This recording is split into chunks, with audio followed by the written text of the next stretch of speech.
Hello students, welcome to logical academy.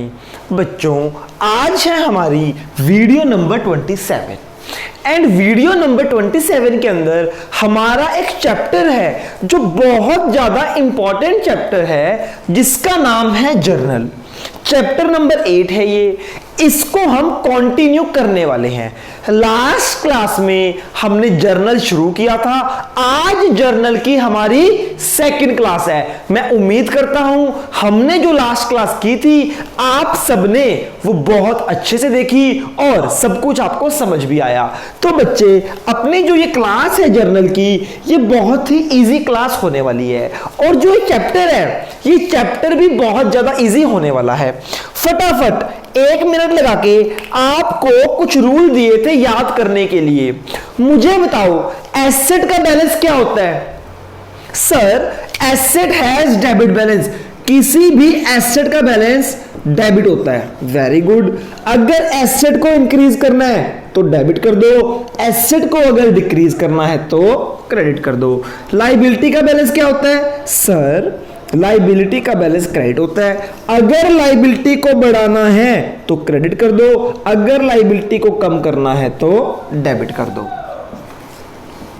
ठीक है जी? हाँ जी सर।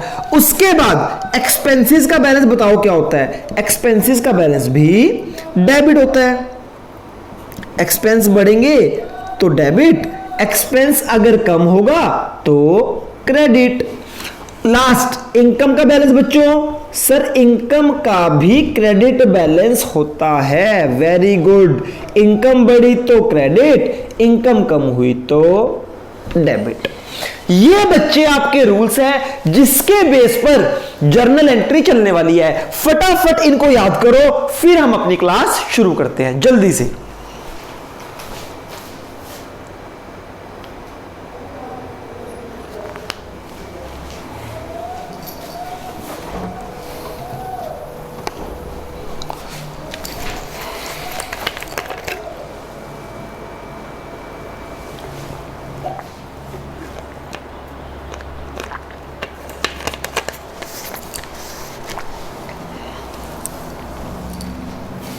अच्छा जी, अब मेरे पास कुछ नालायक स्टूडेंट हैं।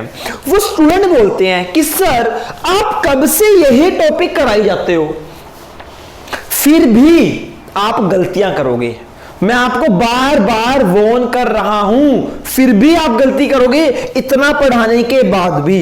नहीं सर, हम गलती नहीं करेंगे। ओके, आइए बच्चे देखते हैं। अगर आपने गलती की तो आपको लगेंगे चांटे। अगर आपने गलती नहीं की तो जर्नल हो जाएगा आपका पक्का। आइए बच्चों, कल हमने पढ़ा जर्नल क्या है। जर्नल का एक फॉर्मेट है, उसमें क्या क्या होता है आइए देखते हैं। हम बच्चे आज जर्नल का फॉर्मेट बनाने वाले हैं। इधर क्या आती है? Sir, date of transaction. उसके बाद सर पर्टिकुलर्स,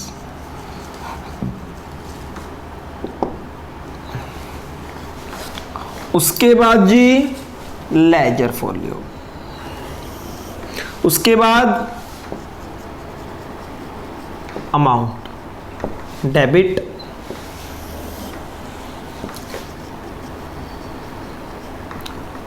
अमाउंट क्रेडिट।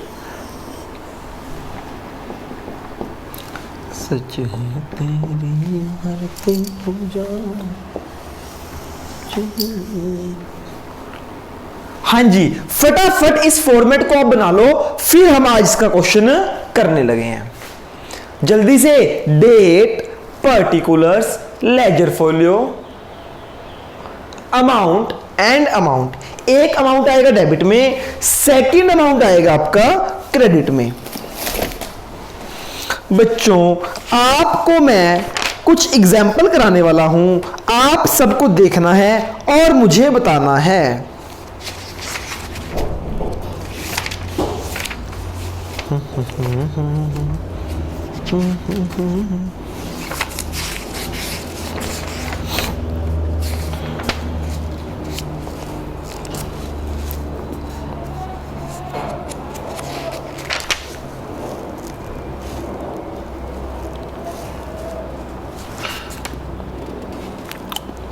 हाँ जी, कर लिया नोट बेटा?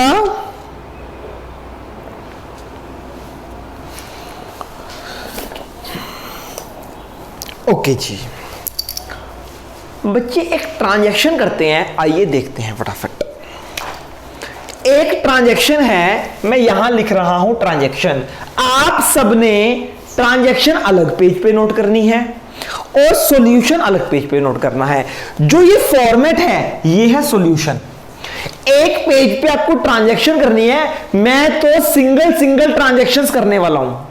एक ट्रांजैक्शन करूंगा, उसको यहां पे सोल्व कर दूंगा, मैं उसको कर दूंगा रब। फिर मैं सेकंड ट्रांजैक्शन नोट करूंगा, उसका सॉल्यूशन करूंगा, मैं उसको कर दूंगा रब। आपको ऐसे नहीं करना, आपको सारा क्वेश्चन एक पेज पे नोट करना है, उसका आंसर दूसरे पेज पे, कि फ्यूचर में अगर आपको कभी रिवाइज करना हो तो आप इजीली रिवाइज कर पाओ। आइए देखते हैं बच्चे। ट्रांजैक्शन है, दत्ता एक पर्सन है, स्टार्टेड बिजनेस विद कैश, या फिर 1 lakh rupees. Datta started business with cash of rupees 1 lakh. ठीक है जी। आप इसको ऐसे भी लिख सकते हो, आप इसको लिख सकते हो Datta introduce capital in the business. Datta ने बिजनेस में कैपिटल लगाई, दत्ता ने बिजनेस में कैश लगाया। सबका मतलब एक है। मतलब क्या है कि बिजनेस के अंदर कैश इन्वेस्ट हो रहा है। ओनर क्या कर रहा है? बिजनेस में कैश को इन्वेस्ट कर रहा है। कैश और anything in kind invested bye owner into the business is called capital। क्या जी? कैश और anything in kind invested bye owner into the business is called capital।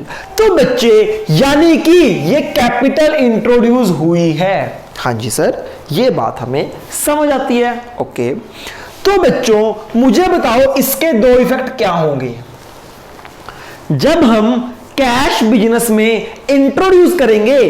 तो इसके दो इफेक्ट बताओ क्या होंगे। सर, एक तो बिजनेस में कैश आ जाएगा और एक बिजनेस में कैपिटल आ जाएगी, यानी कि बिजनेस की एसेट बढ़ जाएगी, बिजनेस की लायबिलिटी भी बढ़ जाएगी।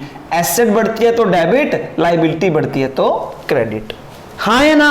आपको बस यही देखना है क्या कि किसी भी ट्रांजैक्शन के इफेक्ट्स से क्या दो इफेक्ट आ रहे हैं। इसके दो इफेक्ट होंगे, कैश और कैपिटल। जब हम बिजनेस में कैश लगाएंगे तो कैश भी बढ़ जाएगा, बिजनेस की कैपिटल भी बढ़ जाएगी। कैपिटल एक लायबिलिटी होती है, लायबिलिटी बढ़ जाएगी। कैश एक एसेट है, एसेट भी बढ़ जाएगी। तो कैश एसेट बढ़ती है तो डेबिट, लायबिलिटी बढ़ती है तो क्रेडिट। आपको मैंने मॉडर्न अप्रोच कराई है। तो एंट्री क्या हो गई? सपोज करो ये 1 जनवरी की एंट्री है, तो 1 जनवरी 2020 कैश डेबिट होगा, कैपिटल अकाउंट क्रेडिट। तो आइए इसकी एंट्री बनाते हैं। एंट्री बनेगी cash account debit to capital account. Cash debit कर दिया, कैपिटल अकाउंट क्रेडिट कर दिया। बस यहां पे क्रेडिट नहीं लिखना, टू का मतलब ये क्रेडिट ही है। कैश अकाउंट डेबिट हो जाएगा 1 लाख से डेबिट, और कैपिटल क्रेडिट हो जाएगी 1 लाख से। ये हो गई हमारी जर्नल एंट्री। तो बताओ क्या एंट्री कंप्लीट है? क्या ये एंट्री कंप्लीट है? कुछ नालायक बच्चे कह रहे हैं सर बिल्कुल कंप्लीट है। एक ट्रांजैक्शन के दो इफेक्ट थे, दोनों आपने डाल दिए, एंट्री कंप्लीट। अरे नालायकों, नालायक ही बने रहने सारी जिंदगी। एंट्री ऐसे कंप्लीट नहीं होती जब तक हम नरेशन को नहीं लिखते। हर एंट्री के बाद एक नरेशन लिखनी है। तो ये किस चीज की एंट्री है? ये है कैपिटल इंट्रोड्यूस करने की। तो एंट्री लिख दो बीइंग कैपिटल इंट्रोड्यूस्ड। ये लो जी, अब एंट्री कंप्लीट है आपकी।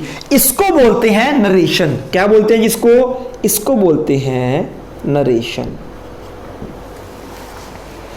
ये नरेशन लिखनी जरूरी होती है, ये हमेशा बीइंग से शुरू होती है, उसके बाद जो भी ट्रांजैक्शन किया वो लिख दो, ये नरेशन। अब आपकी एंट्री कंप्लीट हुई। जैसे ही आपकी एंट्री कंप्लीट हुई आप इसको ऐसे भी कर सकते हो बेटर प्रेजेंटेशन के लिए। चाहे यहाँ पे अमाउंट पे डालने की जरूरत नहीं है, अमाउंट पे मत डालो, फिर ना आप कंफ्यूज हो जाओगे। बस ऐसे यहाँ तक ये एंट्री हो गई है कंप्लीट।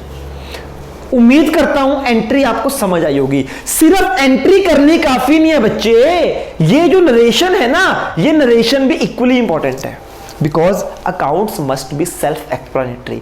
अकाउंट्स जो हैं वो खुद बोलने चाहिए। ये एंट्री चीख चीख के बोल रही है कि भैया कैपिटल इंट्रोड्यूस की एंट्री है। हाँ या ना? बिल्कुल। सेकंड थिंग, अच्छा इसी एंट्री को हम अपने जो रूल्स थे ना, रियल, नॉमिनल, पर्सनल, उससे करके देखते हैं। जब मैं बिजनेस में कैपिटल लगाऊंगा तो कैश आएगा, डेबिट व्हाट कम्स इन, जो आया वो डेबिट। जब भी बिजनेस में कैश आएगा, debit what comes in. Cash एक रियल एसेट है, एक रियल अकाउंट है ना कैश। जब भी बिजनेस में कैश आएगा, debit what comes in, cash आएगा तो हमेशा डेबिट होगा। और यहां पे आ जाएगा कैपिटल एक पर्सनल अकाउंट है, यानी दत्ताज कैपिटल। दत्ताज कैपिटल हुई ना तो दत्ता गिवर है, और गिवर हमेशा क्रेडिट होता है। आपकी मर्जी है, चाहे रियल, नॉमिनल, पर्सनल से करो, चाहे आप इसको एसेट और लाइबिलिटी के मेथड से करो। सर आप कैसे करते थे? बच्चे मैं तो इसको एसेट और लाइबिलिटी के मेथड से ही करता हूं। ठीक है, वैसे थोड़ा बहुत आप याद रख सकते हो, expenses, debit, income, credit, same चीजें हैं बच्चे। अगर आप इसको ऐसे करोगे मॉडर्न अप्रोच से तो हो जाएगा। आपका एक पॉइंट हो गया। ठीक है सर, कहां गई बुक? एंट्री नंबर 2 क्या एंट्री है जी? आइए देखते हैं। Purchased goods of ₹10,000 in cash. बच्चों एक चीज याद रख लो। सर क्या याद रख लें? बच्चे देखो, आप पूरे अकाउंट्स में 2 टाइम्स परचेज करते हो, इसको लिख लो। परचेज आपकी 2 तरह की हो सकती है, लिख लो इसको ऐसे। जो परचेज हो सकती है ना, परचेज 2 तरह की हो सकती है। एक तो गुड्स की परचेज हो सकती है, और एक आपकी एसेट्स की परचेज हो सकती है। एक तो गुड्स को परचेज करोगे, एक एसेट को। गुड्स का मतलब क्या होता है? जो हमने परचेज की और आगे हमने उसको सेल करना है। समझ आ गई? गुड्स के लिए ही परचेज वर्ड यूज होता है। अगर कोई चीज परचेज कर रहे हैं और वो सेल नहीं करना, तो वो बन जाती है हमारी एसेट। तो अगर तो परचेज है गुड्स की, तो इसके लिए जो वर्ड यूज होगा वो होगा परचेज। जब भी हम गुड्स को परचेज करते हैं तो वो परचेज होती है, उसको हम बोलते हैं एक्सपेंस, वो होता है हमारा खर्चा। अगर हम गुड्स को परचेज कर रहे हैं तो वो है हमारा खर्चा। क्लियर है? और अगर हम एसेट को परचेज कर रहे हैं, किसको जी? एसेट को, तो वो खर्चा नहीं है, वो है हमारी एसेट। यानी अगर हम गुड्स को परचेज करेंगे उसके लिए तो वर्ड आएगा परचेजेस। ठीक। और अगर हम एसेट को परचेज करेंगे उसके लिए परचेजेस वर्ड नहीं आएगा, एसेट के लिए हमेशा एसेट वर्ड आएगा। ये आप बहुत बार कर चुके हो। हाँ जी सर, हम इसको कर चुके हैं, पढ़ चुके हैं। ठीक है जी। तो बच्चे आइए देखते हैं अपनी एक ट्रांजैक्शन को। अच्छा जी, इस ट्रांजैक्शन को, ये ट्रांजैक्शन है purchase goods of ₹10,000 in cash. खुद करो, खुद इसकी जर्नल एंट्री बनाओ, नरेशन बनाओ, फिर मैं करूंगा। जल्दी से करो खुद फटाफट।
हाँ जी बच्चों, उम्मीद करता हूं आप सबने ये एंट्री कर ली होगी। Purchase goods of ₹10,000 in cash. जब मैं कैश में गुड्स परचेज करूंगा तो एक तो गुड्स के लिए हम वर्ड यूज करते हैं परचेजेस। एक तो मेरी परचेजेस होगी, दूसरा कैश जाएगा। परचेजेस क्या है? एक्सपेंस, मेरा खर्चा बढ़ गया, डेबिट। कैश चला गया, एसेट हो गई कम, एसेट कम हुई तो क्रेडिट, एसेट कम हुई तो क्रेडिट। तो एंट्री आएगी purchases account debit. Purchase debit क्यों हुआ? क्योंकि परचेज खर्चा है, परचेज हमेशा डेबिट होगा, परचेज हमेशा डेबिट होगा। Purchase account debit to cash account. Cash क्या है? एसेट। एसेट कम हो रही है, जब मैं परचेज करूंगा तो कैश जाएगा। क्रेडिट व्हाट गोज आउट, जो जाएगा वो क्रेडिट, कैश जाएगा तो क्रेडिट, पहली बात। दूसरा, कैश एक एसेट है, कैश एक एसेट है, जब मैं कैश दूंगा तो एसेट कम होगी। कोई भी एसेट जब कम होती है तो उसको हम करते हैं क्रेडिट। कोई भी लॉजिक कर लो, चाहे रियल, नॉमिनल, पर्सनल से, चाहे एसेट लायबिलिटी अप्रोच से, किसी भी अप्रोच से करोगे आंसर होगा सेम। उम्मीद करता हूं ये एंट्री आपकी सेम आई होगी जो मैंने की है। अब इसकी लिखनी है narration. Being goods purchased in cash, कि हमने परचेज में गुड्स, कैश में गुड्स परचेज किए। जिस बच्चे की एंट्री सेम नहीं है, जिसने उल्टा कर दिया, वो बच्चा मुझे कॉल करे। यानी आपके कॉन्सेप्ट्स में कमी है। अगर डेबिट की जगह क्रेडिट और क्रेडिट की जगह डेबिट कर रहे हो, मतलब अकाउंट समझ आपको नहीं आ रही बच्चे। देखो, जब मैं परचेज करूंगा तो परचेज में खर्चा है, खर्चा हमेशा डेबिट होता है, आप सब जानते हो। खर्चे का बैलेंस क्या होता है? डेबिट। और कैश मेरी क्या है? एसेट। कैश मेरा कम हो रहा है, एसेट मेरी कम हो रही है। जब एसेट कम होगी तो क्या होगी? क्रेडिट। उम्मीद करता हूं ये एंट्री आपको समझ आई। गुड्स जब भी परचेज होगी तो गुड्स नाम नहीं आएगा, उसकी जगह यूज करेंगे हम परचेजेस। और परचेजेस हमेशा डेबिट होती हैं क्योंकि परचेजेस खर्चा होता है। जब भी हम परचेज करेंगे खर्चा होगा तो वो डेबिट होगी। उम्मीद करता हूं ये बात आपको समझ आई होगी। अब है बच्चे पॉइंट नंबर 3, एंट्री नंबर 3 मैं करने वाला हूं। आइए देखते हैं पॉइंट नंबर 3 क्या बोलता है, देखते हैं। कहता है purchased furniture, purchased furniture of ₹10,000, 20 कर लो, 20,000 इन कैश। कहता है हमने फर्नीचर परचेज किया, फर्नीचर आएगा, कैश जाएगा। अब मुझे बताओ, परचेज फर्नीचर, इसका एक इफेक्ट तो कैश है, कैश गया। दूसरा इफेक्ट क्या आएगा? क्या इसका इफेक्ट परचेजेस आएगा या इसका इफेक्ट फर्नीचर आएगा? सर ये गुड्स नहीं है, ये गुड्स नहीं है, इसलिए परचेजेस नहीं आएगा। अभी आपको बताया ना कि जब हम गुड्स परचेज करते हैं तब इफेक्ट जाता है परचेज में। अगर हम कोई एसेट परचेज करते हैं तो उस एसेट का नाम आता है। तो बच्चे इसके दो इफेक्ट आएंगे, फर्नीचर, दूसरा आएगा कैश।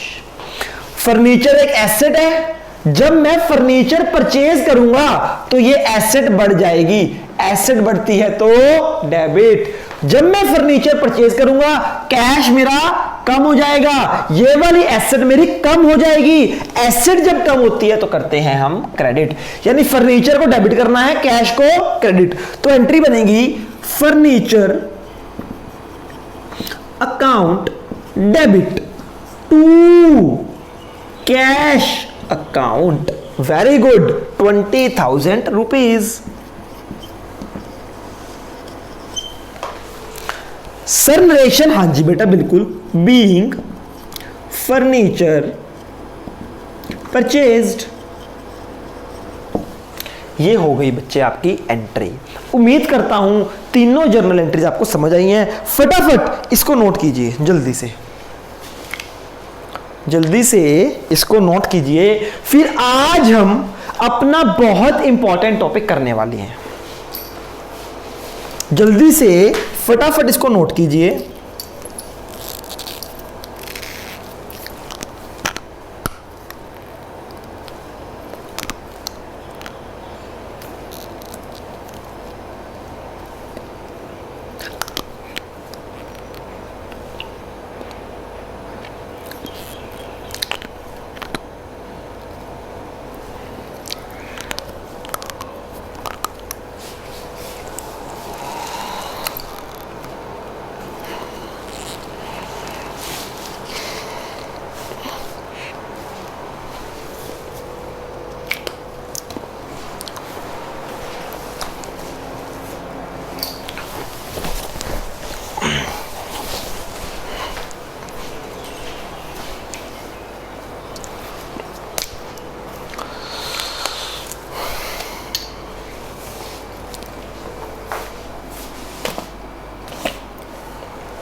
उम्मीद करता हूं बच्चों ये टॉपिक आपको समझ आया।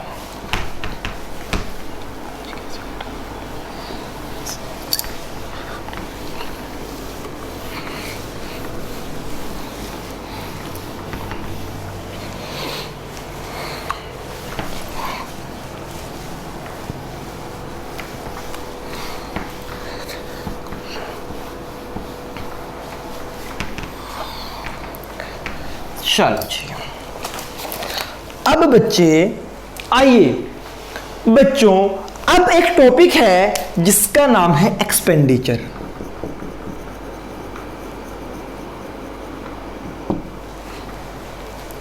क्या है जी? एक्सपेंडिचर। आपको याद है chapter number 2 basic term of accounting, उसमें बच्चे एक टर्म थी जिसका नाम था एक्सपेंडिचर। हाँ सर, एक्सपेंडिचर नाम से पता है खर्चा। एक्सपेंडिचर का मतलब हमें लगता है खर्चा। ओके, एक्सपेंडिचर के 3 टाइप्स होते हैं। एक्सपेंडिचर के 3 टाइप्स होते हैं। कौन कौन से? Capital expenditure,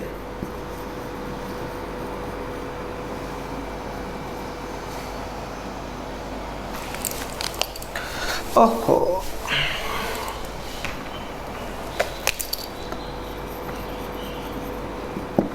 capital expenditure,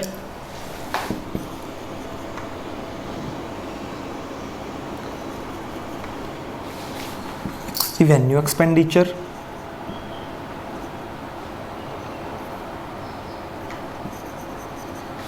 and deferred revenue expenditure. हाँ जी बच्चे, फटाफट आप अपनी बुक ओपन कीजिए और बुक में निकालिए पेज नंबर, आई थिंक जल्दी से फटाफट 2.6, पेज नंबर 2.6 निकालिए बच्चे। 3 तरह के एक्सपेंडिचर हमें पढ़ने हैं। पहला है कैपिटल एक्सपेंडिचर, दूसरा है रिवेन्यू एक्सपेंडिचर, एंड तीसरा है बच्चे डेफर्ड रिवेन्यू एक्सपेंडिचर। तीसरा है deferred revenue expenditure. Okay sir,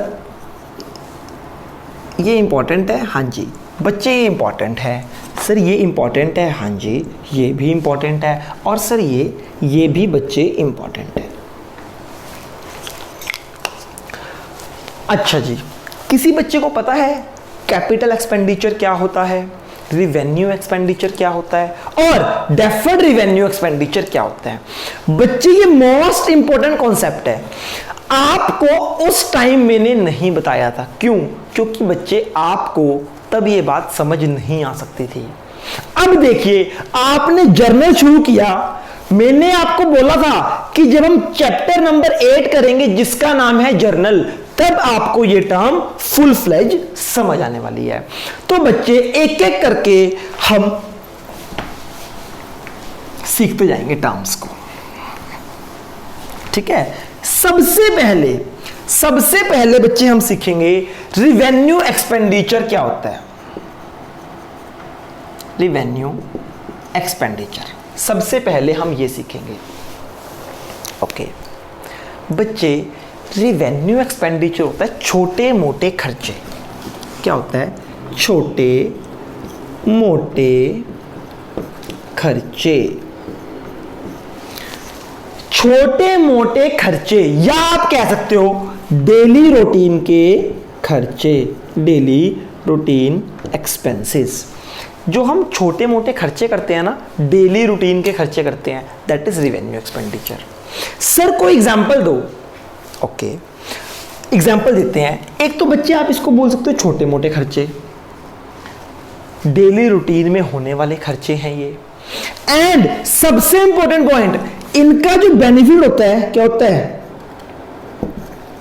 इनका जो बेनिफिट है बच्चे, इनका जो बेनिफिट है उसका क्या है? Benefit consume with in one accounting year. क्या मतलब? इसका जो बेनिफिट हमें मिलना है, हम कोई भी खर्चे करते हैं बच्चे, बदले में बेनिफिट मिलता है। सर कैसा बेनिफिट? ओके बच्चे, आप सब इलेक्ट्रिसिटी का बिल देते हो? हाँ जी सर देते हैं। आप जब इलेक्ट्रिसिटी का बिल देते हो तो बदले में आपको कुछ मिलता है? हाँ जी। क्या मिलता है? बदले में हमें इलेक्ट्रिसिटी मिलती है। तो ये बेनिफिट है ना बच्चे। हम कोई भी खर्चा करते हैं तो बदले में हमें कुछ मिलता है। ठीक, आप बच्चे आज इलेक्ट्रिसिटी का बिल दो तो आपको 10 सालों के लिए इलेक्ट्रिसिटी मिलेगी या 1 महीने के लिए इलेक्ट्रिसिटी मिलेगी। किसी किसी जगह पर 2 मंथ्स की इलेक्ट्रिसिटी होती है, कहीं कहीं पे एवरी मंथ। यानी कि सर क्या कहना चाहते हो? हम जो बिल देते हैं उसका बेनिफिट सिर्फ नेक्स्ट 1 मंथ या 2 मंथ्स के लिए मिलता है। या आप ऐसा बोल सकते हो, कैसे बोल सकते हो? ये 1 महीना है बच्चे, आपने यहां पे इलेक्ट्रिसिटी कंज्यूम की, यहां पे आपने इलेक्ट्रिसिटी कंज्यूम की, यहां भी आपने इलेक्ट्रिसिटी कंज्यूम की। 2 महीने जितनी भी आपने इलेक्ट्रिसिटी यूज की, आपको उसका बिल पे करना है यहां पे 2 महीने बाद। तो आपने जो यहां पे खर्चा किया उसका बेनिफिट आपको उसी साल में मिला। कहने का मतलब 1 साल से ज्यादा हम बेनिफिट नहीं उठा सकते रिवेन्यू एक्सपेंडिचर का। सर और एग्जांपल दो। बच्चे, आपने रेंट पे कोई प्रॉपर्टी खरीदी तो हमें 1 महीने का जब हम रेंट पे करेंगे तो हमें 1 महीने के लिए प्रॉपर्टी मिलेगी। अगर हम 2 महीने का रेंट पे करेंगे तो 2 महीने के लिए। तो बच्चे रेंट एक खर्चा है? हाँ जी। डेली रूटीन का है? हाँ जी सर। हर महीने होना है, छोटा मोटा खर्चा है। तो बच्चे रिवेन्यू रेंट भी क्या है? रेंट एक रिवेन्यू एक्सपेंडिचर है। ऐसा नहीं है कि 1 महीने का रेंट दो और 10 साल के लिए बेनिफिट नहीं। आपका जो बेनिफिट है वो शॉर्ट पीरियड ऑफ टाइम में खत्म हो जाएगा। That is revenue expenditure. आपके जितने भी खर्चे होते हैं, for example electricity bill, rent, commission किसी को दी, सैलरी पे करी एम्प्लॉय को, आप देख लो हर एम्प्लॉय को हर महीने सैलरी मिलती है। कंपनी महीने का काम कराती है, सैलरी पे कर देती है। ऐसा नहीं है कि एक सैलरी में 10 साल तक काम करेगा, नहीं। आपके जो ट्यूशन फीस है, आपकी जो परचेजेस है, ये सारे कौन से खर्चे हैं? ये सारे खर्चे हैं जिनका बेनिफिट आपको शॉर्ट पीरियड के लिए मिलता है। यानी इनका जो बेनिफिट होता है आप 1 साल के अंदर कंज्यूम कर लेते हो। तो बच्चे, रिवेन्यू एक्सपेंडिचर छोटे मोटे खर्चे होते हैं जिसका बेनिफिट 1 साल के अंदर हम कंज्यूम कर लेते हैं। और ये डेली नेचर के होते हैं, रेकरिंग नेचर के होते हैं, बार बार होने वाले होते हैं। आज हो गया, 10 दिन बाद फिर करना पड़ेगा, महीने बाद फिर करना पड़ेगा। कुछ खर्चे ऐसे होते हैं जो एवरी मंथ होते हैं, कुछ खर्चे ऐसे होते हैं डेली होते हैं।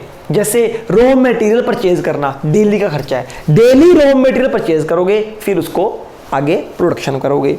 लेबर की कॉस्ट है ना, डेली इनकर्ड हो रही है बच्चे। तो ये जितने भी छोटे मोटे खर्चे हैं, रेंट, कमीशन, सैलरी, ये सारे खर्चे कौन से हैं? Revenue expenses. यानी कि अभी तक आपने जितने भी एक्सपेंडिचर पढ़े थे ना, वो सारे के सारे रिवेन्यू होते थे। मैं उम्मीद करता हूं आपको रिवेन्यू एक्सपेंडिचर समझ आ गया। हाँ जी सर, आइए पढ़ते हैं। कहते हैं page number 2.6, revenue expenditure is the expenditure incurred. Revenue expenditure एक ऐसा खर्चा है the benefit of which is consumed और exhausted within the accounting period, जिसका बेनिफिट हमें एक अकाउंटिंग पीरियड के अंदर खत्म हो जाता है। ऐसा नहीं है कि आज मैंने बिल पे करा और अगले साल के लिए भी मुझे बिजली फ्री मिल जाएगी, नहीं। आज मैंने किसी एम्प्लॉय को सैलरी पे की, ऐसा नहीं है बेटा कि नेक्स्ट ईयर मुझे सैलरी पे करने की जरूरत नहीं है, नहीं, मुझे हर टाइम सैलरी पे करनी पड़ेगी। यानी कि एक बार जो सैलरी पे करूंगा तो उसका बेनिफिट मैं 1 महीने के लिए उठा सकता हूं। आज आप सबके घर पे मेड है, कौन है बच्चे? मेड। आप ऐसा नहीं है कि मेड को सैलरी दे दो 1 महीने की और बोलो कि 10 साल काम कर, नहीं बच्चे, ऐसा नहीं होता। आप उसे 1 महीने की सैलरी दोगे, 1 महीना उसे काम कराओगे, 1 महीने बाद आप उसका बेनिफिट नहीं उठा सकते। फिर अगर आपको काम कराना है, आपको फिर सैलरी देनी पड़ेगी, फिर आप उसका बेनिफिट उठाओगे। यानी आप जब खर्चा करोगे उसका जो बेनिफिट है वो 1 साल के अंदर, एक अकाउंटिंग पीरियड के अंदर एग्जॉस्ट हो चुका होगा, कंज्यूम हो चुका होगा। उससे ज्यादा आप बेनिफिट नहीं उठा सकते। यानी जितने भी रेकरिंग नेचर के एक्सपेंसेस होते हैं, बार बार होने वाले खर्चे, transportation cost, freight, rent, commission, salary, ये सारे खर्चे कौन से हैं? ये रेकरिंग नेचर के खर्चे हैं, छोटे मोटे खर्चे हैं, डेली होने हैं। ये सारे के सारे रिवेन्यू एक्सपेंडिचर हैं। उम्मीद करता हूं आपको ये एक्सपेंडिचर समझ आया। ओके सर, आगे बोलिए। ठीक है जी, इसने कुछ एग्जाम्पल दिए हैं, वो भी आप पढ़ सकते हो। रिवेन्यू एक्सपेंडिचर आपको समझ आ गया। ओके, अब बच्चे, अब हमें क्या करना है? अब एक दूसरा एक्सपेंडिचर है, हमें वो समझना है। अब मुझे दूसरा एक्सपेंडिचर समझना है। आइए बच्चे समझते हैं। Capital expenditure.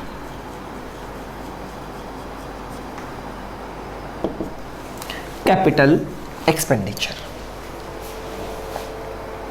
बच्चे एक लाइन बोलता हूं मैं, कैपिटल एक्सपेंडिचर के लिए एक लाइन बोलता हूं। आइए देखते हैं वो लाइन क्या है। Capital expenditure is an expenditure. Capital expenditure is an expenditure which is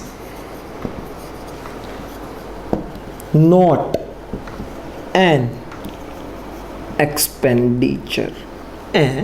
sir ये क्या बात हुई?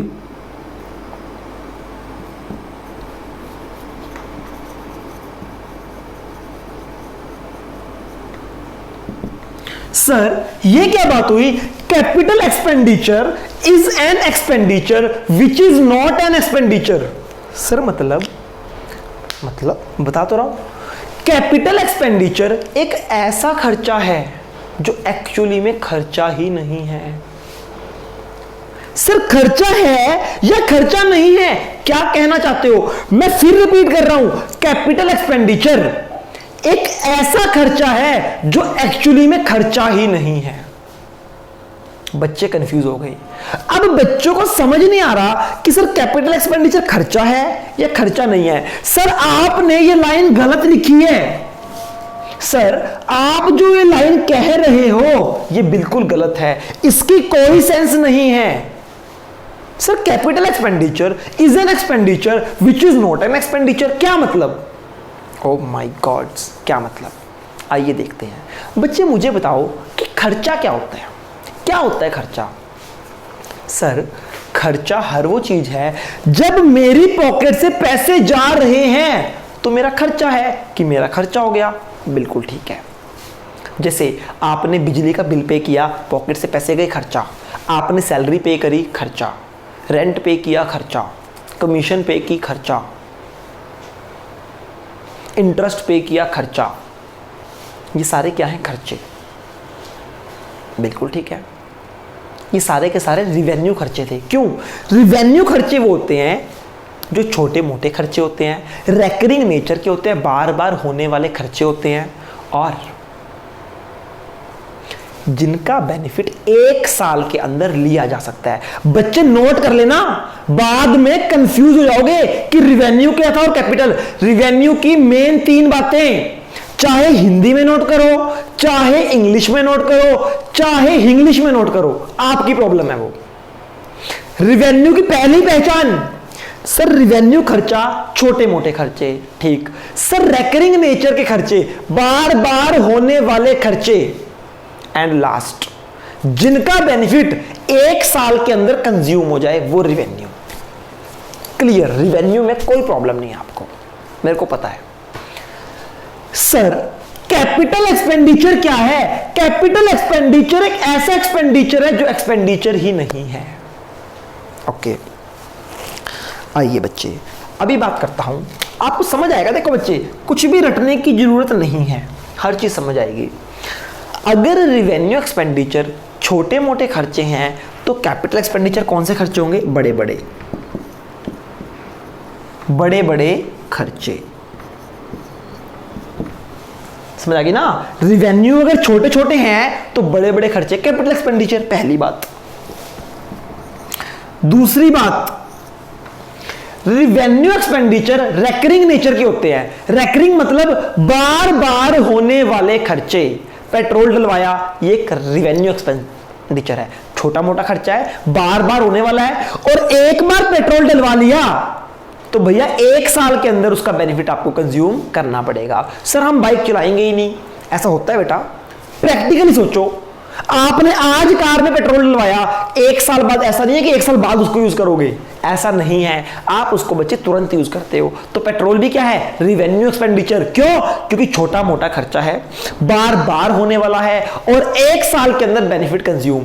तो कैपिटल एक्सपेंडिचर है बड़े बड़े खर्चे। दूसरा, ये रेकरिंग नहीं होते, ये बार बार होने वाले खर्चे नहीं हैं, ये है non recurring.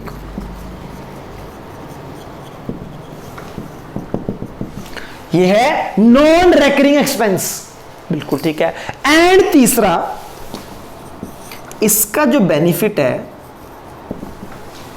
We can get benefit more then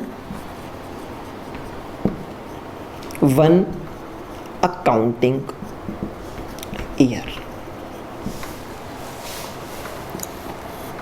अभी भी आपको समझ नहीं आया? ये तो मैंने इसके फीचर्स बताए हैं आपको।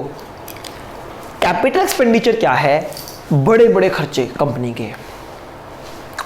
दूसरी बात है बच्चे नॉन रेकरिंग, ये बार बार नहीं होते, एक बार कर दिया तो कुछ सालों के लिए करने की जरूरत नहीं है। एंड तीसरा, एक बार खर्चा कर दिया, उसका बेनिफिट आपको इस साल भी मिलेगा, नेक्स्ट ईयर भी मिलेगा, और हो सकता है उससे नेक्स्ट ईयर भी मिल जाए, हो सकता है उससे नेक्स्ट ईयर भी मिल जाए, यानी कि 1 साल से ज्यादा बेनिफिट आप कंज्यूम कर सकते हो। That is capital expenditure. Sir ये बात समझ आ गई।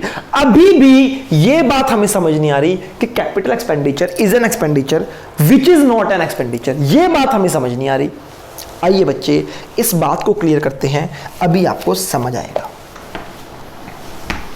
देखो जी बच्चे, एक मैं एग्जांपल देता हूं आपको कैपिटल एक्सपेंडिचर का। क्या? Purchased building. मुझे बताओ, मैंने बिल्डिंग परचेज की, बिल्डिंग परचेज करना क्या छोटा मोटा खर्चा है? क्या जितना मैं पेट्रोल डलवाता हूँ, क्या जितना इलेक्ट्रिसिटी बिल पे करता हूँ, जितनी सैलरी पे करता हूँ, क्या उतने अमाउंट में बिल्डिंग आ सकती है? नहीं, बिल्डिंग तो करोड़ों में आती है। एक बिजनेसमैन ने बिल्डिंग लेनी है तो बिल्डिंग करोड़ों में आएगी ना बच्चे। हाँ या ना? तो बच्चे बिल्डिंग क्या है? बिल्डिंग बड़े बड़े खर्चे, बड़े बड़े खर्चे, समझ आ गई? हाँ जी सर। क्या कंपनी हर रोज बिल्डिंग बदलेगी? क्या हर महीने बिल्डिंग चेंज करेगी? नहीं, एक बार बिल्डिंग ले ली 5 साल, 10 साल, 15 साल, 50 साल भी निकाल देती है कंपनीज। तो बच्चे ये एक ऐसा खर्चा है कि एक बार कर दिया, बार बार करने की जरूरत नहीं है। That is non recurring. क्या हुआ? Non recurring. क्लियर? हाँ जी सर, क्लियर। तीसरी बात, वो तीसरी बात क्या है? आइए वो समझते हैं। पहला, बड़े बड़े खर्चे भी हैं, बार बार नहीं होते ऐसे भी हैं, और सबसे इंपॉर्टेंट बात कि एक बार खर्चा कर दो, बेनिफिट उसका कई सालों तक मिलता रहेगा। आज आप बिल्डिंग परचेज कर लो, आज आप बिल्डिंग परचेज कर लो बेटा, इस ईयर भी बेनिफिट उठाओ, नेक्स्ट ईयर भी बेनिफिट उठाओ, कई सालों तक आप उस बिल्डिंग को यूज करो, उसका बेनिफिट उठाओ। ऐसा नहीं है कि बिल्डिंग आज यूज करी, एक साल बाद वो कंडम हो जाएगी, ऐसा नहीं है। आज बिल्डिंग ली तो कई सालों तक उनका बेनिफिट उठा सकते हो। यानी कि जब भी हम कोई भी फिक्स्ड एसेट परचेज करते हैं, बात बिल्डिंग की नहीं है, कोई भी फिक्स्ड एसेट परचेज की, कोई भी फिक्स्ड एसेट परचेज की, तो ये बड़ा बड़ा खर्चा है, बार बार हम परचेज नहीं करते, और एक बार परचेज कर लो तो बच्चे वो क्या कहलाती है? एक साल से ज्यादा बेनिफिट देती है। तो फिक्स्ड एसेट हमारे क्या होते हैं? Capital expenditure. सर ये बात भी समझ आ गई, पर अभी तक ये बात समझ नहीं आई कि capital expenditure is an expenditure which is not an expenditure. आइए बच्चे अब इस बात को समझते हैं। वो कहता है capital expenditure is an expenditure. Capital expenditure एक खर्चा है। बच्चे देखो, आज मुझे बिल्डिंग लेनी है, बिल्डिंग लेना एक कैपिटल एक्सपेंडिचर है। जब मैं बिल्डिंग को लूंगा तो मेरी जेब से पैसा जाएगा, जब मैं बिल्डिंग को लूंगा तो मेरी पॉकेट से पैसा जाएगा, पैसा गया मतलब खर्चा। तो जब मैं बिल्डिंग को परचेज करूंगा तो खर्चा तो है, capital expenditure is an expenditure. ये बात समझ आ गई कि जब मैं बिल्डिंग को परचेज करूंगा तो पॉकेट से पैसा चला जाएगा, इसलिए हम उसको खर्चा मान रहे हैं। जब भी पैसा पॉकेट से जाता है तो हम बोलते हैं खर्च हो गया। आप एक कार परचेज करो, कार एक फिक्स्ड एसेट है, आप बच्चे एक कार को परचेज करो, घर वाले क्या बोलेंगे? यार बड़ा खर्चा हो गया। तो खर्चा तो है, क्यों? क्योंकि पैसे गए हैं। जब भी पैसे जाते हैं तो खर्चा होता है। तो कहते हैं capital expenditure is an expenditure. Car को परचेज करना एक खर्चा है।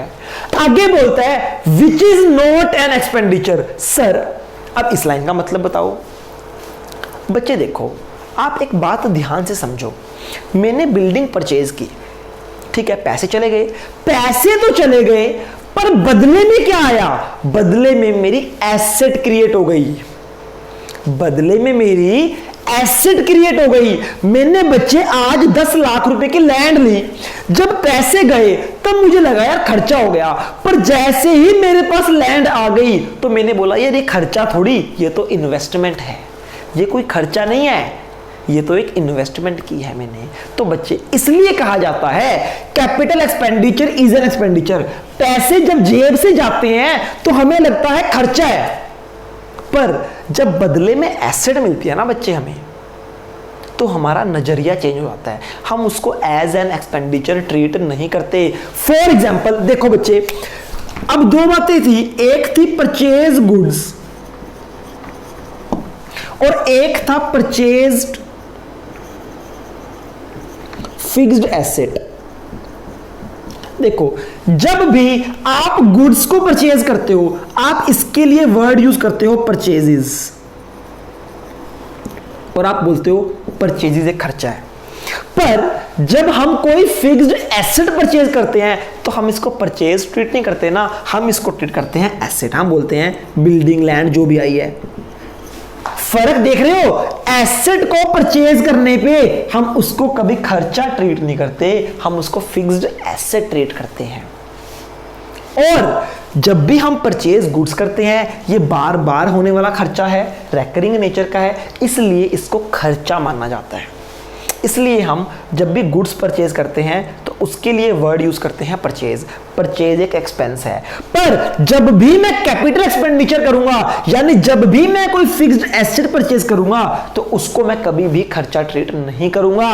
उसको मैं क्या ट्रीट करूंगा? उसको मैं एक एसेट ट्रीट करूंगा। होप सो आपको यह बात समझ आ रही है। मैं उम्मीद करता हूं यह बात आपको अच्छे से क्लियर हो रही है। समझ आया बच्चे डिफरेंस क्या है? क्या है रिवेन्यू एक्सपेंडिचर और क्या है कैपिटल एक्सपेंडिचर? बच्चे जब मैं बड़े बड़े खर्चे करता हूं, कोई मैं फिक्स्ड एसेट परचेज कर रहा हूं, कोई टेंजिबल है, कोई इनटेंजिबल एसेट है, जब मैं कोई टेंजिबल या इनटेंजिबल एसेट परचेज करूंगा, उसको बोलते हैं कैपिटल एक्सपेंडिचर हो गया मेरा। यानी कैपिटल एक्सपेंडिचर का मतलब ही है कि मेरा एक बड़ा खर्चा हो गया। कैपिटल एक्सपेंडिचर का मतलब है कि पर यह खर्चा बार बार नहीं होगा। कैपिटल एक्सपेंडिचर का मतलब है इसका बेनिफिट 1 साल से ज्यादा मुझे मिलेगा। That is capital expenditure. और रिवेन्यू एक्सपेंडिचर डेली रूटीन के खर्चे, रेकरिंग नेचर के, 1 साल से ज्यादा बेनिफिट नहीं देते और छोटे मोटे खर्चे। उम्मीद करता हूं आपको समझ आया होगा और अब आपको लॉजिक भी क्लियर हुआ होगा कि जब भी हम फिक्स्ड एसेट परचेज करते हैं तो उसको हमेशा एसेट मानते हैं क्योंकि वो कैपिटल नेचर का एक्सपेंस है, और जब भी हम बाकी खर्चे करते हैं उसको हम रिवेन्यू नेचर का मानते हैं। मैं उम्मीद करता हूं आपको ये दोनों खर्चे क्लियर हैं। आप अपनी नॉलेज के लिए लिख लेना रिवेन्यू में 3 बातें: छोटे मोटे खर्चे, डेली होने वाले खर्चे। डेली का मतलब हर रोज नहीं होता, डेली का मतलब है हफ्ते में या डेली या फिर हर महीने, that is daily expenditure. And third, उसका बेनिफिट 1 साल से ज्यादा कंज्यूम नहीं कर सकते। ये 3 बातें बहुत ज्यादा इंपॉर्टेंट हैं। अगर ये लिखेंगे तभी मार्क्स मिलेंगे। और चौथी बात, आपको दे देने हैं एग्जाम्पल्स। उधर कैपिटल एक्सपेंडिचर में भी 4 बातें। पहले कि ये बड़े बड़े खर्चे हैं जो कैपिटल नेचर के होते हैं। सेकंड, ये रेकरिंग नेचर के नहीं हैं, ये हर रोज होने वाले खर्चे नहीं हैं, इनका बेनिफिट 1 साल से ज्यादा मिल सकता है। और एग्जाम्पल में दे देना बिल्डिंग की परचेज की, लैंड, फिक्स्ड एसेट, कोई भी टेंजिबल कोई भी इंटेंजिबल एसेट जब हम परचेज करते हैं that is called capital expenditure. उम्मीद करता हूं ये आपको समझ आया है। फटाफट निकाल लीजिए बच्चे कैपिटल एक्सपेंडिचर, पेज नंबर 2.8। कहते हैं जी it is an expenditure incurred to acquire asset और अब इंप्रूविंग द एग्जिस्टिंग एसेट। जब मैं किसी एसेट को एक्वायर करता हूं, जब मैं किसी एसेट को खरीदता हूं, उसको हम बोलते हैं capital expenditure. Which will increase the earning capacity of the business. देखो बच्चे, जब भी हम एसेट में इन्वेस्ट करते हैं ना, किसी भी फिक्स्ड एसेट में इन्वेस्ट करते हैं, उससे हमारी अर्निंग कैपेसिटी बढ़ती है। सर वो कैसे? आइए देखते हैं। बच्चे पहले कुछ काम लेबर करती थी बच्चे। ऑब्वियसली लेबर करेगी तो प्रोडक्शन कम होगी। अब हमने क्या किया, हमने बच्चे लेबर की जगह एक मशीन परचेज करी।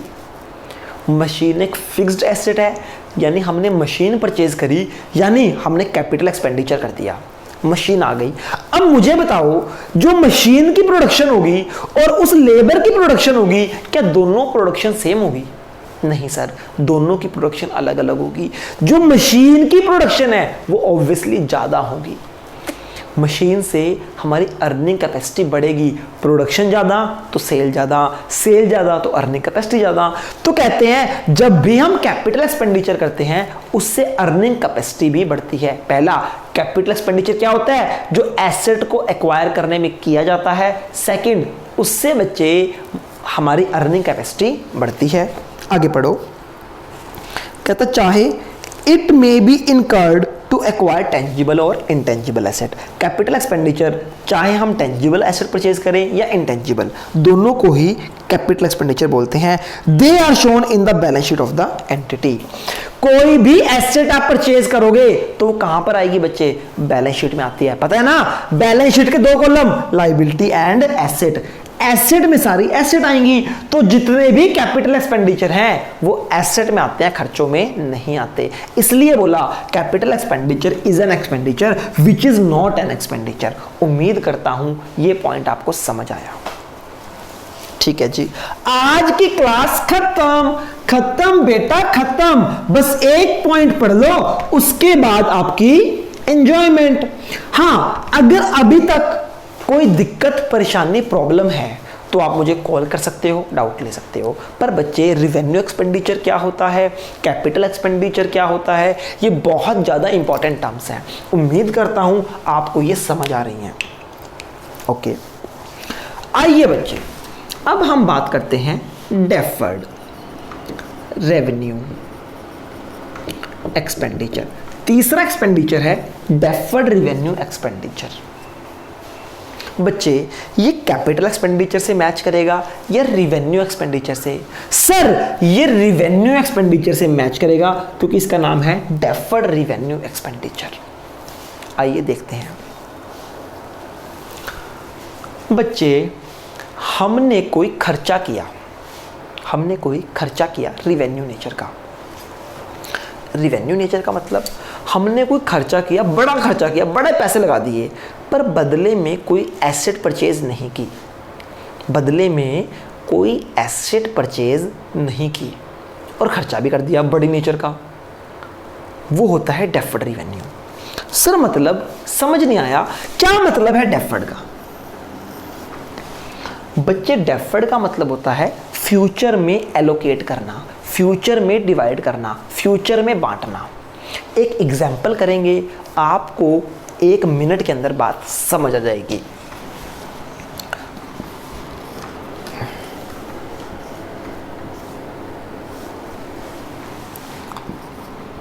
Year 1, year 2, year 3, year 4, year 5। ये आपको देखा देखा भी लगेगा। बच्चे, एक कंपनी के ये 5 साल हैं। ये कंपनी कौन सी है? सारे बताओ कौन सी कंपनी है ये कंपनी है प्यूमा। सब जानते हो प्यूमा को? हाँ जी सर, सब जानते हैं हम। ओके बच्चे, एक बात का आंसर दो आप मुझे। आप सब जानते हो कि प्यूमा का ब्रांड एम्बेसडर कौन है? हाँ जी सर, जानते हैं। इसका एम्बेसडर है विराट कोहली। कौन है जी?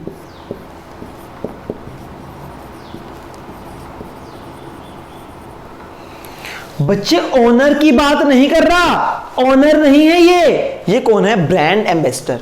क्या होता है ब्रांड एम्बेसडर? बच्चे, इसका मतलब होता है कि प्यूमा की एडवर्टाइजमेंट ये करेगा विराट कोहली।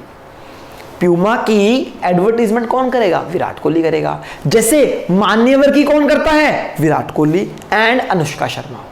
ओके, तो बच्चे एक बात समझा रहा हूं, उस बात को समझो, तब आपको बात समझ आएगी। देखो जी, प्यूमा विराट कोहली के पास आए और ये विराट कोहली को बोलते हैं कि भैया हमने क्या करना है। ध्यान से समझो, ये विराट कोहली के पास आए और इन्होंने बोला कि हम आपसे एक कॉन्ट्रैक्ट करना चाहते हैं 5 सालों का। विराट कोहली ने बोला कैसा कॉन्ट्रैक्ट? इन्होंने बोला कि आप हमारी प्यूमा की एडवर्टीजमेंट करो 5 सालों के लिए। 5 सालों के लिए आप हमारी एडवर्टीजमेंट करोगे। विराट कोहली बोलता है ओके, मैं आपकी एडवर्टीजमेंट करूंगा, बदले में मुझे कितने पैसे मिलेंगे? बच्चे, ये डील जो हुई ये हुई थी 100 करोड़ में एक्चुअल में। विराट कोहली ने बोला मैं आपसे 100 करोड़ रुपीस लूंगा, तब जाके मैं आपकी एडवर्टाइजमेंट करूंगा। इतना बड़ा खर्चा। कंपनी बोलती है ओके, आप आज हमसे 100 करोड़ रुपीस ले लो और बदले में हमारी एडवर्टाइजमेंट करो 5 सालों के लिए। तो बच्चे, कंपनी ने 100 करोड़ रुपए दिए, एक बहुत बड़ा खर्चा है। क्या बदले में कोई फिक्स्ड एसेट आई है कंपनी के पास? नहीं। क्या कोई इंटेंजिबल एसेट आई है? नहीं। कंपनी के पास कोई एसेट नहीं आई। ये बड़ा खर्चा तो है और बार बार भी नहीं होगा। तो ये कैपिटल क्यों नहीं है? क्योंकि बच्चे इसमें कोई एसेट एक्वायर नहीं हो रही। ठीक, हमने खर्चा कर दिया, बदले में एसेट एक्वायर नहीं हो रही। पर इधर आओ बच्चे, ध्यान से समझो। आपको ये तो समझ आ गया ये कैपिटल एक्सपेंडिचर नहीं है और ये रिवेन्यू एक्सपेंडिचर भी नहीं है। क्यों? क्योंकि छोटा मोटा खर्चा नहीं है, बार बार नहीं होगा, ये रिवेन्यू एक्सपेंडिचर खर्चा भी नहीं है। कंपनी ने ईयर 1 में 100 करोड़ रुपए पे कर दिए, ये कंपनी का खर्चा हो गया। बच्चे मुझे बताओ, कंपनी को बेनिफिट क्या सिर्फ ईयर 1 में मिलेगा या ईयर 5 तक मिलेगा? सर, कंपनी को बेनिफिट ईयर 5 तक मिलेगा, यानी जो ये 100 करोड़ रुपए हैं ये सिर्फ ईयर 1 का बेनिफिट नहीं है। ये 100 करोड़ जो हमने खर्चा किया है, हमने ये 5 सालों के लिए खर्चा किया है। तो कंपनी क्या करेगी? कंपनी ना हर साल 20 करोड़ का एक्सपेंस बुक कर देगी, 20 करोड़ का एक्सपेंस।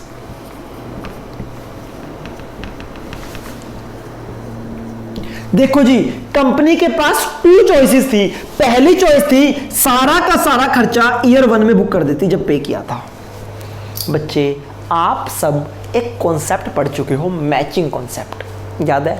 मैचिंग कॉन्सेप्ट क्या बोलता है कि अगर आपको कोई इनकम हो रही है और उस इनकम से रिलेटेड जो भी एक्सपेंस है उसी साल में बुक करो जिस साल में आपको इनकम हुई है। अब बच्चे देखो, एक्सपेंस तो मैंने यहां कर दिया 100 करोड़, पर मुझे बेनिफिट यहां भी मिलेगा, बेनिफिट यहां भी, बेनिफिट यहां भी, बेनिफिट यहां भी, बेनिफिट यहां भी, यानी इनकम मेरी यहां भी होगी, इनकम यहां भी, इनकम यहां भी, इनकम यहां भी, इनकम यहां भी, यानी कि इस खर्चे की वजह से मुझे 5 साल तक इनकम होगी। तो बच्चे फिर मैं इस खर्चे को मानूंगा कि ये खर्चा मेरा 1 साल का नहीं है। अगर मैं सारा खर्चा यहां बुक कर दूंगा ना बेटा, तो कंपनी बहुत भारी लॉस में चली जाएगी। ईयर 1 में 100 करोड़ का खर्चा हो गया तो कंपनी बच्चे बहुत ज्यादा लॉस में चली जाएगी। तो इसलिए अकाउंटिंग का एक कॉन्सेप्ट है जिसका नाम है deferred revenue expenditure. Deferred revenue expenditure होता ही क्या है? डेफर्ड रिवेन्यू एक्सपेंडिचर का मतलब है आपका अगर कोई खर्चा हुआ और उसका बेनिफिट फ्यूचर में मिलना है तो आप उसको फ्यूचर के लिए डेफर्ड कर सकते हो। डेफर्ड का मतलब होता है लटकाना, बांटना, एलोकेट करना। हम उस खर्चे को फ्यूचर में डेफर्ड कर सकते हैं, फ्यूचर में बांट सकते हैं। तो बच्चे इस 100 करोड़ रुपीस को मैं एक ईयर में ना बुक करके अलग अलग ईयर में बुक कर दूंगा, 20 करोड़, 20 करोड़, 20 करोड़। तो बच्चे देखो, ये खर्चा पिछले 5 सालों में डिवाइड हो गया, यानी कि 5 ईयर में, नेक्स्ट 5 ईयर में डिवाइड हो गया। यानी कि मैं बोल सकता हूं इस खर्चे को मैंने नेक्स्ट 5 ईयर के लिए डेफर्ड कर दिया, एलोकेट कर दिया, बांट दिया। That is called deferred revenue expenditure. यानी कोई भी खर्चा बेटा जब हम 1 साल से ज्यादा के लिए करते हैं तो हम उसको 1 साल से ज्यादा के लिए बांट देते हैं, उसको डेफर्ड कर देते हैं। That is called deferred revenue expenditure. तो आज आपको पता चलेगा जो एडवर्टीजमेंट एक्सपेंड होता है ना, एडवर्टीजमेंट एक्सपेंस, ये कौन सा एक्सपेंस होता है? Advertisement expense is a deferred revenue expenditure. समझ आई बच्चे क्या है deferred revenue expenditure? Deferred revenue expenditure मतलब हमने कोई खर्चा किया और हम उसको फ्यूचर के लिए डेफर्ड कर रहे हैं, फ्यूचर के लिए बांट रहे हैं। क्यों बांट रहे हैं? क्योंकि बच्चे वो खर्चा फ्यूचर के लिए भी हुआ है, सिर्फ आज के लिए खर्चा नहीं हुआ। तो डेफर्ड रिवेन्यू का मतलब जब एक खर्चे को हम 1 से ज्यादा ईयर में बांटते हैं, एलोकेट करते हैं, उस खर्चे को नाम दिया जाता है डेफर्ड रिवेन्यू एक्सपेंडिचर। तो एडवर्टीजमेंट एक्सपेंस एक डेफर्ड रिवेन्यू एक्सपेंडिचर है। क्यों? क्योंकि हमें उसका बेनिफिट 1 से ज्यादा सालों के लिए मिलना है। तो आइए इसी एग्जांपल पे चलते हैं। प्यूमा ने बेशक 100 करोड़ यहां दिए, पर प्यूमा को बेनिफिट मिलना है 5 सालों के लिए, क्योंकि विराट कोहली 5 ईयर तक उनकी एडवर्टीजमेंट करेगा और एक ही बारी में 100 करोड़ रुपए विराट कोहली ने ले लिए। तो बच्चे प्यूमा बोलता है ये एक्चुअली में मेरा 5 साल का खर्चा है, तो वो 5 साल में उसको डिवाइड कर देगा, एलोकेट कर देगा, इसलिए ये बन जाएगा डेफर्ड रिवेन्यू एक्सपेंडिचर। उम्मीद करता हूं आपको समझ आया कैपिटल एक्सपेंडिचर क्या है, रिवेन्यू एक्सपेंडिचर क्या है एंड डेफर्ड रिवेन्यू एक्सपेंडिचर क्या है।